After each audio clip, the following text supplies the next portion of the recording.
Well, Michigan is the place where I would be if I had a need for health care.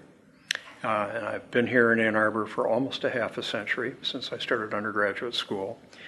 And the challenges that I think face medicine today with the complexity, sort of the impersonal nature, that's really not part of what we are.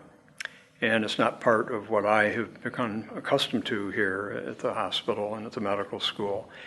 And I think patients that come here, they're like my brothers and sisters or my children or nieces and nephews. And it's a very different atmosphere, perhaps than it was, 30 or 40 years ago when I first started my training here. And I think it really provides the best of science and the best of what I consider very careful, compassionate, thoughtful care, where the patient takes part in their own care, where they're able to express their ideas of, what's happened to them before and what's in the future of their care here. And I think that's unique. And it happens here because of the spectrum of talent amongst the faculty and amongst the students.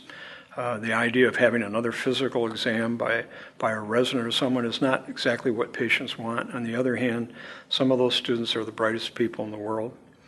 In my own specialty of vascular surgery, the three major contributions were all made by young people, not by gray-haired senior faculty or professors or senior doctors in the community. They were made by younger people, and sometimes that naive mind sees something that we don't see.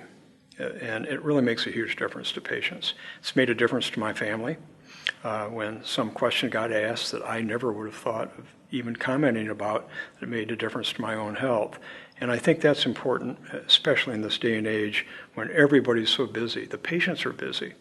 They don't want to wait a half an hour, and they want to go home when they're done, and they want something to be an A to B to C. And the doctors don't have a lot of time to chit-chat, about sports or the weather or what have you.